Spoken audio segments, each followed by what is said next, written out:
Hello everyone, आज मैं the closest fan princess मानवा के चैप्टर 4 और 5 को एक्सप्लेन करने वाली हूँ। चैप्टर के स्टार्टिंग में हमें पैलेस को दिखाया जाता है, फिर हमें बैंक्वेट का सीन दिखाया जाता है जिसमें बहुत से लोग आए हुए होते हैं और उनमें से कोई व्यक्ति बोलता है, क्या आपने यह खबर सुनी है? मुझे लगता है कि इस बार हमारे मैजेस्टी बहुत आगे बढ़ गए हैं और यह इतिहास में पहली बार हुआ है कि रॉयल फैमिली का कोई सदस्य ब्लैक नाइट्स का हिस्सा है।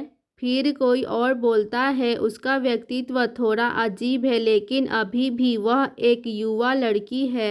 फिर एक लेडी बोलती है, योर हाइनेस के बुरे कामों को ध्यान में रखते हुए यह बहुत ज़्यादा नहीं है, बल्कि यह योर हाइनेस का कर्मा है। इसके बाद दूसरी लेडी बोलती है, क्या यह न केवल नोबेल लोगों के लिए बल्कि हमारे मैजेस्टी क्राउन प्रिंस के लिए भी बड़ी असुविधा नहीं है? फिर कोई और बोलता है, यही सही है। इसके अलावा मैंने सुना है कि वह पहले ही दर्द से ठीक हो चुकी है और उसे यह देखकर शर्मिंदा होना पड़ा होगा कि वह आज प्रोम में नहीं आ सकी और एग्नेस को कुछ समय के लिए बैंक्वेट से प्रतिबंधित कर दिया गया है उनके प्रोबेशन के लिए। या हो सकता है कि आत्मविश्वास से भरा चेहरा आंसुओं के ढेर में बदल गया हो।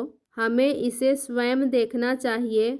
और हमें दो नाइट्स को दिखाया जाता है जो उन सभी लोगों के बातों को सुन रहे होते हैं। फिर कोई और बोल रहा होता है, परंतु आपको अब अपना मुंह इतनी लापरवाही से नहीं चलाना चाहिए, है ना? इसके बाद हमें एक नाइट को दिखाया जाता है और उसका नाम सीरियस मेलविले बताया जाता है और वह वाइट नाइट का सदस्य है। वह बोल रहा होता है, वैसे भी लोग वास्तव में दूसरे लोगों के बारे में बात करना पसंद करते हैं। फिर दूसरे नाइट को दिखाया जाता है और उसका नाम ह्यूगो रोडियन बताया जाता है और वह भी वाइट नाइट का सदस्य है। वह बोल रहा होता है, सच में इसमें कुछ भी गलत नहीं है। ऐसा एक भी दिन नहीं होता जब नोबेल लोग दूसरे के बारे में बात ना करते हो। फिर सीरियस वहाँ से यह बोलते हुए चला जाता है, सच में महिलाओं के प्रति कोई शिष्टाचार नहीं है। वैसे भी मैं अब और उसकी बातें नहीं सुन सकता। और रोडियन सोच रहा होता है, सीरियस वह एक परवट व्यक्ति है जो महिलाओं को पागल बना सकता है, लेकिन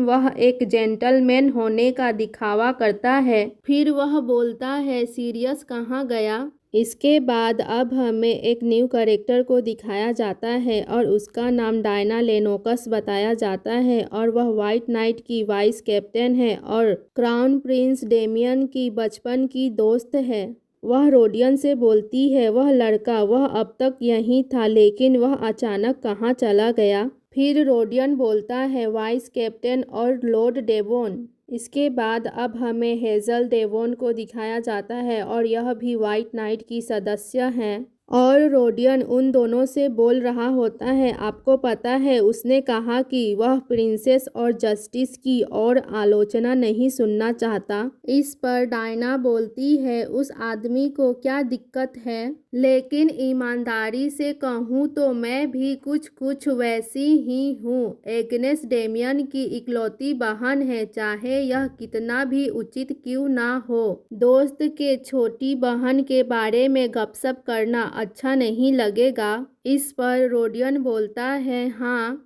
इसके बाद अब हमें एक और न्यू कैरेक्टर को दिखाया जाता है जिसका नाम सेंट लिलियाना बताया जाता है और यह इस स्टोरी की सेकेंड फीमेल लीड है और वह बोल रही होती है, वाइट नाइट्स के हीरोज यहाँ इकट्ठे हुए हैं, आप सभी किन दिलचस्प चीज़ों के बारे में बात कर रहे हैं? फिर रोडियन बोलता है, हम प्रिंसेस एग्नेस सेंट के बारे में बात कर रहे थे। इस पर लिलियाना बोलती है, हे भगवान, मैंने भी यह सुना है। मैंने कभी नहीं सोचा था कि मैजेस्टी ऐसा निर्णय लेंगे। रोडियन बोलता है, हाँ यह सही है, मैं भी आश्चर्यचकित था। इसके बाद अब हमें बताया जाता है कि सेंट लिलियाना एक सामान्य महिला थी और एक सुबह उसे कुछ शक्तियाँ प्राप्त हुई और वह एक संत बन गई। पावर और स्टेटस के बिना एक खूबसूरत महिला होना लोगों के नज़रों में अच्छा नहीं था। उसे अहंकारी नोबल्स द्वारा इग्नोर और उसका उपहास किया गया। लेकिन उसने जब मॉन्स्टर के अटैक से घायल कई नोबल्स को ठीक किया तो उसका जीवन पूरी तरह से बदल गया। पावर और स्टेटस जो उसने पहले कभी अनुभव नहीं किया था, उस दोहरे रवैये को अनुभव करने के बाद लिलियाना धीरे धीरे उससे भी और अधिक की चाहत करने लगी। और ह्यूगो रोडियन, जो रोडियन के ड्यूक के उत्तराधिकारी हैं, वह नाइट्स में अच्छी प्रतिष्ठा वाले व्यक्ति हैं और वह लिलियाना को देखकर अपने मन में बोल रहे होते हैं, आखिरकार यह समय की बर्बादी है ना? लेकिन मेरा दिल जोरों से धड़क रहा है।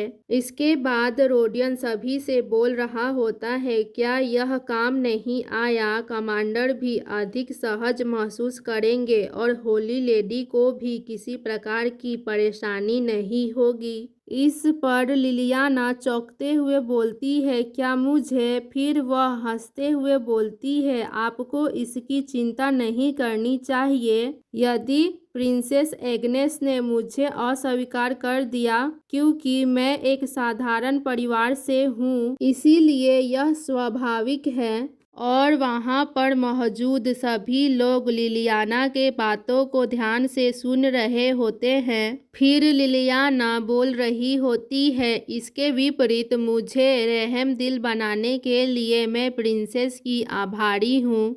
अब लिलियाना सोच रही होती है, पुरुष सचमुच सरल होते हैं। हालांकि मेरा उनसे मिलने का कोई इरादा नहीं था, फिर भी मुझे उनके साथ क्या करना चाहिए?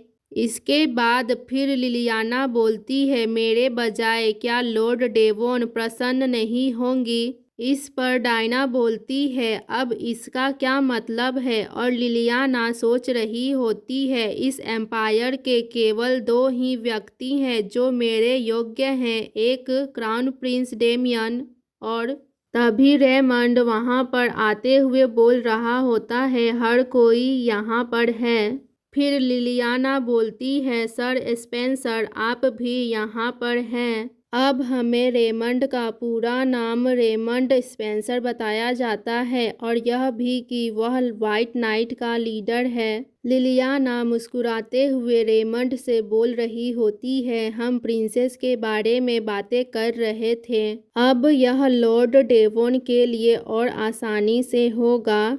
रेमंड बोलता है, लॉर्ड डेवोन क्यों? लिलियाना कहती है, ऐसा इसलिए क्योंकि लॉर्ड डेवोन ने कहा कि प्रिंसेस। इतना बोलने के बाद फिर लिलियाना बोलती है, हे भगवान, क्या मैंने कोई गलती की? और लॉर्ड डेवोन लिलियाना को देख रही होती है। फिर लिलियाना मुस्कुराते हुए बोलती है, क्षमा करें, मैं अभी तक नोबल्स के बोलने के तरीकों की आदी नहीं हूँ। रोडियन बोलता है, यह गलत नहीं है, इसीलिए चिंता मत करो सेंटेस। ऑनेस्टी सेंट की ताकत है। लिलियाना बोलती है, आपके शुभकामनाओं के लिए धन्यवाद। डायना यह सब देखकर अपने मन में बोल रही होती है, वह इस तरह से लोगों को स्पष्ट रूप से नियंत्रण में रखने की कोशिश करती है और ह्यूगो जो नोटिस नहीं करता वह एक बेवकूफ़ से अलग नहीं है। इसके बाद अब सीन शिफ्ट होता है और हमें एग्नेस और उसकी मेड डेजी रोडियन को दिखाया जाता है और डेजी बोल रही होती है, ब्लैक नाइट, मुझे कोई अंदाज़ा नहीं था मैजेस्टी ऐसा डिसीजन कैसे ले सकते हैं। काइलो ग्रे, क्या होगा अगर वह सन की आदमी प्रिंसेस पर अत्याचार करे? और एग्नेस अपने मन में बोल रही होती है, ऐसा लगता है क्योंकि काइलो स्पष्ट रूप से मुझसे नफरत करता है और मुझे यकीन है कि वह इस अवसर का उपयोग मुझे परेशान करने के लिए करेगा। किसी तरह से यह ऐसा ही है। फिर एग्नेस इमेजिन करती है कि काइलो एग्नेस से बोल रहा होता है, मैं वास्तव में आप जैसे मूर्ख सबऑर्डिनेट से कभी नहीं मिला। फिर वह बोलती है, यह इतना भी बुरा नहीं है और वह ब्लश कर रही होती है। डेजी बोलती है, योर हाइनेस, क्या आपको फीवर है? आपका चेहरा पूरी तरह से लाल हो गया है। क्या मुझे आपके लिए डॉक्टर को फिर से बुलाना चाहिए? और क्या मुझे मेजेस्टी को बता देना चाहिए कि आप बीमार हैं तो मेजेस्टी आपकी संबंधता का स्थानांतरण रद्द कर सकते हैं? एग्नेस घबराते हुए बोलती है, नहीं, सब ठीक है। फिर एग्नेस अपने मन में बोलती है, यह अच्छी बात है कि मेट्स में वह अकेली है जो मुझसे नहीं डरती, पर कभी कभी यह थोड़ा बर्डन जैसा हो जाता है। उसके बाद एग्नेस डेजी से बोलती है, इससे कोई फर्क नहीं पड़ता कि वे कितने दुष्ट हैं, वे मेरा क्या कर सकते हैं? आखिरकार हम पहले ही युद्ध जीत चुके हैं, इसीलिए अब कोई कार्य शेष नहीं रह गया है। इस पर डेजी बोलती है, मुझे भी ऐसा ही लगता है। एग्नेस डेजी से बोलती है, मेरे सिर में दर्द हो रहा है, इसीलिए अब आप जा सकते हैं डेजी। डेजी बोलती है, ठीक है। अब एग्नेस सोच रही होती है, एम्पायर के लोग अभी भी मॉन्स्टर के खिलाफ युद्ध जीतने की खुशी से नशे में हैं। वह नहीं जानते कि यह शांति लंबे समय तक नहीं रहेगी, बट मैं जानती हूँ कि मॉन्स्टर कब और कहाँ प्रकट होंगे। मैं अब से 6 महीने बाद पूर्वी क्षेत्र में होने वाले इंसिडेंट को रोकूंगी और सबसे यह कहूंगी कि यह सब लॉर्ड ग्रे की दूरदर्शिता के कारण संभव हुआ है और सारा श्रेय काइलो को जाता है और यह एकदम सही योजना है। तभी एग्नेस का भाई डेमियन कमरे में आता है। डेजी बोलती है, योर हाइनेस, आपसे मिलने के लिए क्राउन प्रिंस आए हैं। फिर एग्नेस डेमियन को देखकर अपने मन में बोलती है, क्या यह क्राउन प्रिंस हैं? यह तो एग्नेस का भाई है।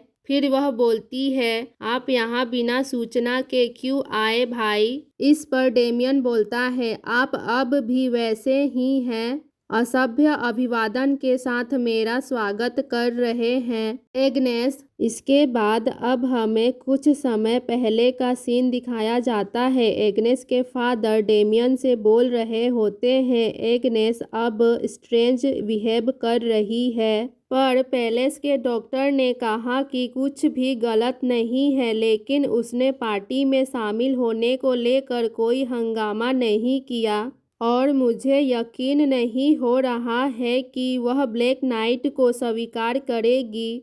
इस पर डेमियन बोलता है, क्या आपको लगता है कि एग्नेस अपने आप में नहीं है? फादर, एग्नेस पहले से ही थोड़ी पागल थी। एम्परर बोलते हैं, वह अवश्य ही किसी जादुई किताब के प्रभाव में आ गई है जो आजकल एम्पायर में काफ़ी प्रचलित हो रहा है। डेमियन बोलता है, शांत हो जाइए, वह इतनी पागल नहीं हुई होगी। एम्परर बोलते हैं, इसीलिए डेमियन, मैं चाहता हूँ कि आप जाइए और एग्नेस का व्यक्तिगत रूप से हालचाल पूछिए। डेमियन बोलता है, क्या? और एम्परर बोलते हैं, आप उसके एकमात्र भाई हैं। इस पर डेमियन बोलता है, मैं कल कुछ समय निकाल कर उससे मिलने जाऊँगा। इसके बाद अब हमें प्रेजेंट का सीन दिखाया जाता है। डेजी डेमियन को ग्रीटिंग करते हुए बोलती है, क्राउन प्रिंस, और डेमियन एग्नेस को देख रहा होता है और अपने मन में बोलता है, ऐसी कोई बात नहीं है, एक अजीब जादू की किताब की तरह। फिर डेमियन डेजी से बोलता है, क्या आप लोथियन के ड्यूक की बेटी हैं? और डेजी बोलती है, हाँ, यह सही है। फिर डेमियन मुस्कुराते हुए बोलता है, मुझे अपनी बहन से कुछ देर बात करनी है, क्या आप कृपया हमें कुछ समय के लिए अकेला छोड़ सकती हैं? डेजी बोलती है, हाँ, मैं अब जाती हूँ। इतना कहने के बाद डेजी वहाँ से चली जाती है और कमरे में सिर्फ एग्नेस और डेमियन रह जाते हैं। डेमियन बोलता है, एग्नेस, आप कब तक मेजेस्टी को परेशान करते रहेंगे? यदि आप इसी तरह बिहेव करते रहेंगे तो आपको एक अच्छा लाइफ पार्टनर नहीं मिलेगा, इवन आप एक रानी ही क्यों ना हो। और एग्नेस डेमियन के बातों को सुन रही होती है। फिर डेमियन बोलता है, आप शाही परिवार की प्रतिष्ठा को और अधिक धूमिल मत करो। फादर को लगता है कि तुम बहुत प्यारी हो और वे तुम पर नज़र रखते हैं, लेकिन मुझे ऐसा बिल्कुल नहीं लगता और अब से एक ब्लैक नाइट के रूप में आपको अपना कर्तव्य ईमानदारी से निभाना होगा। एग्नेस उत्तर दो। और एग्नेस डेमियन के बातों को सुनकर मन ही मन गुस्सा हो रही होती है, फिर भी वह बहुत प्यार से बोलती है, हाँ भाई। और डेमियन एग्नेस के इस उत्तर को सुनकर शॉक्ड हो जाता है। फिर वह अपने मन में बोल रहा होता है, एग्नेस ने आज्ञाकारी ढंग से उत्तर दिया। और एग्नेस भी सोच रही होती है, अगर मैं तुम्हें तुम्हारी इच्छा अनुसार उत्तर दूँ तो भी तुम ऐसा मुंह क्यों बना रहे हो। अब डेमियन एग्नेस से बोलता है, अभी जो आपने वादा किया उसे मत भूलना। और इतना बोलने के बाद डेमियन वहाँ से चला जाता है। फिर एग्नेस अपने मन में बोल रही होती है, मैं बहुत खुश हूँ कि मुझे एक ऐसा परिवार मिला जो मेरे पिछले जीवन में कभी नहीं था। पर मेरा भाई इतना अनलकी क्यों है। वह एक ऐसा व्यक्ति है जो दूसरों के प्रति अच्छा और फ्रेंडली बिहेव करता है, लेकिन वह केवल अपनी छोटी बहन के प्रति रूड बिहेव करता है। ऑफ कोर्स एग्नेस ने ऐसे बहुत से काम किए हैं जो इसके लायक हैं। बिना किसी हेजिटेशन के एक सुंदर नाइट का पीछा करना, पार्टियों में जाते समय अपना कर्तव्य न निभाना, शराब पीना और हंगामा करना। खैर उसे कोई अच्छा लाइफ पार्टनर नहीं मिला। आखिर किस तरह का व्यक्ति ऐसा पसंद करता है। इसके बाद एग्नेस मुस्कुराते हुए बोल रही होती है, आखिर यह दिन आ ही गया, कल ब्लैक नाइट्स का अधिकारी दिन है। अब हमें नेक्स्ट डे का सीन दिखाया जाता है और मेड एग्नेस को तैयार कर रही होती है।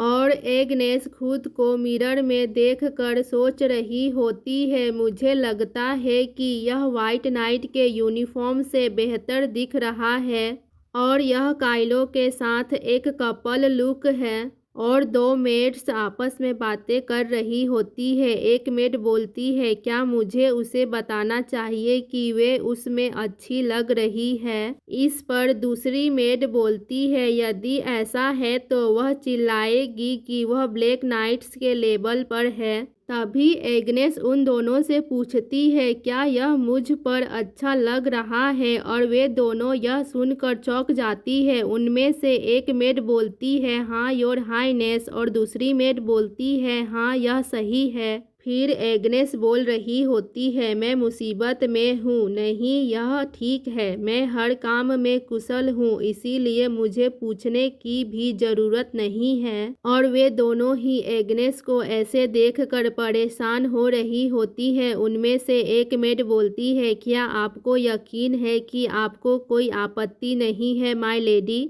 इस पर एग्नेस मुस्कुराते हुए बोलती है, मैं हमेशा अपनी मर्जी से काम नहीं कर सकती। अब जैसा कि मैजेस्टी ने कहा है, मैं शाही परिवार के सदस्य के रूप में अपना गुण दिखाना चाहती हूँ। और वह दोनों ही एग्नेस को हैरानी से देख रही होती हैं। इसके बाद एग्नेस वहाँ से जाते हुए बोल रही होती है, मुझे ब्लैक नाइट्स के रूप में शुरुआत करनी होगी, नहीं तो फिर सभी लोग चले जाएंगे। फिर वह दोनों मेड एग्नेस से बोलती है, अपना ध्यान रखे योर हाईनेस। और एग्नेस सोच रही होती है, फाइनली मैं काइलो को अपना बदला हुआ रूप दिखा सकती हूँ, इस बार यह सचमुच अच्छा लग रहा है। इसके बाद सीन शिफ्ट होता है और हमें काइलो और उसके साथ एक नाइट को दिखाया जाता है। और वह नाइट काइलो से बोल रहा होता है, क्या प्रिंसेस एग्नेस आज आएंगी। और मैं ईमानदारी से कहूँ तो मुझे लगता है कि मैं कम से कम यह शर्त लगा सकता हूँ कि वह नाइट टेम्पलर की सदस्य होंगी, क्योंकि वह नहीं आएंगी उसके बाद काइलो बोलता है वेल, और फिर हमें कुछ समय पहले का सीन दिखाया जाता है जिसमें एम्परर काइलो से बोल रहे होते हैं, जैसा कि आप जानते हैं एग्नेस जब छोटी थी तभी उसकी माँ की मृत्यु हो गई और वह अकेले रहने लगी, और ऐसी अफवाहें फैली हुई है कि एग्नेस स्वार्थी है और वह उपचारक के रूप में अपना काम नहीं करती है, लेकिन सच तो यह है कि वह बहुत कमज़ोर है और वह ऐसे मरीजों को देखने से डरती थी जिसके लक्षण उसकी माँ के लक्षणों से मिलते जुलते हो। यहाँ तक कि जब उसकी नैनी मर गई वह लगभग एक लाश की तरह बिहेव कर रही थी। मुझे पता है कि मैं अपनी बेटी के प्रति बहुत नर्म हो रहा हूँ, लेकिन मैं इसमें कुछ नहीं कर सकता। मेरे लिए उसका इलाज करना राजनीतिक मामलों से निपटने से भी अधिक कठिन है। और काइलो सोच रहा होता है यह एक थिएटर नाटक की तरह है। एम्परर ने मुझे यहाँ यह कहने के लिए बुलाया है कि उसके साथ कठोरता से व्यवहार न किया जाए। और एम्परर बोल रहे होते हैं लेकिन वह हमेशा ऐसे नहीं रह सकती। मैंने सुना है कि आप युद्ध में आगे रहते हैं और आपने बहुत अच्छे काम किए हैं। यदि आपने मॉन्स्टर से लड़ाई की है तो क्या आप एग्नेस को कंट्रोल नहीं कर पाएंगे, सिर्फ इस बार के लिए, ताकि वह जीवन की कठिनाइयों को समझ सके। इस पर काइलो बोलता है क्या आपका मतलब यह है कि मुझे योर हाइनेस को कोई विशेष सुविधा नहीं देना चाहिए और क्या मैं उन्हें अपना सबऑर्डिनेट समझूं? एम्परर बोलते हैं हाँ, यदि संभव हो तो। और मैं भी एक ऐसा सबऑर्डिनेट रखना चाहता हूँ जिसे मैं पसंद नहीं करता। और अब हमें बताया जाता है कि इस जनरेशन की शाही सत्ता अप्रत्याशित रूप से शक्तिशाली है और यदि शाही महिला लोगों के इच्छा अनुसार कार्य करती है तो वह एम्परर के नज़रों में आ जाएगी और यह उन लोगों के लिए अच्छा नहीं होगा जिन्होंने उसे नज़रअंदाज किया, और वह उसके स्टेप मदर और हाफ ब्रदर को भी शूट कर सकते हैं। इसके बाद अब हमें प्रेजेंट का सीन दिखाया जाता है और काइलो सोच रहा होता है सच तो यह है कि यह रानी के प्रति अपने अपमान को वापस लौटाने का भी एक मौका है। फिर वह बोलता है खैर तब आपको न आने का रिग्रेट होगा और मुझे भी उसके आने की उम्मीद नहीं है। तभी कोई बोलता है सेंट एग्नेस आ गई हैं। फिर हमें एग्नेस को दिखाया जाता है जो कमरे के बाहर खड़ी होती है और काइलो बोलता है अंदर आइए। फिर एग्नेस कमरे में आती है और काइलो को देख रही होती है।